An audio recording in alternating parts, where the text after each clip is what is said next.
Well, it's the 21st of September 2022, and make this a fairly brief video, I expect.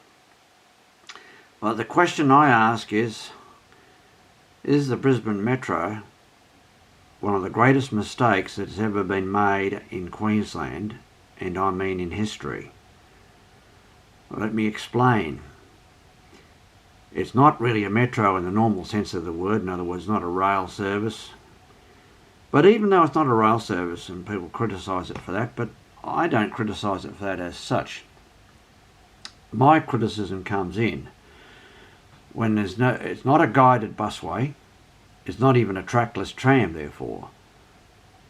It's only a double articulated, double-ended vehicle that is battery powered and gets charged up at the other end has a pantograph and then charges it up, and away they go again.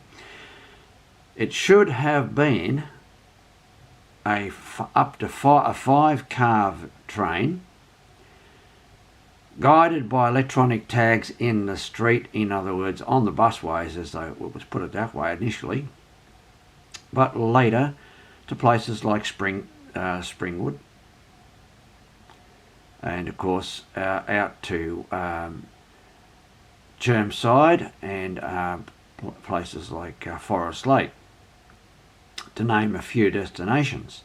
There could deserve a 5-car train, and it could be 750 volts overhead wire for 3/4 of the journey, but perhaps on the busway, and perhaps in approaching places like the terminus, as I say, at Springwood or at Forest Lake or in Chermside, for example, can be battery operated or ground fed like in George Street in Sydney.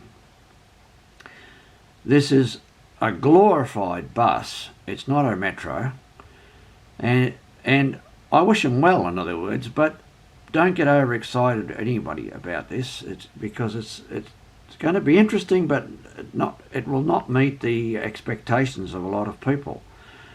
In fact, a lot of people, I believe, are going to be shocked by it. Yes, it will be frequent. I'm sure in peak hour it'll be every 3 minutes and 5 minutes or so off peak.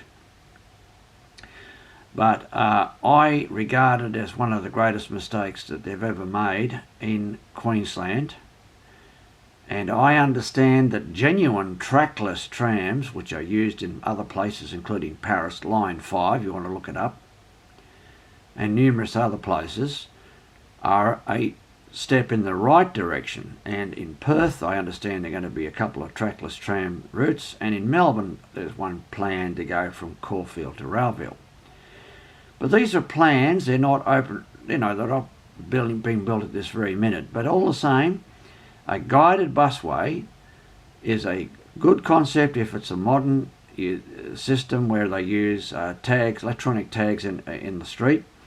Unlike the Adelaide O-Bahn, for example, which is very, very heavy concrete system and can't be used in the street, in other words, it has to be fully segregated.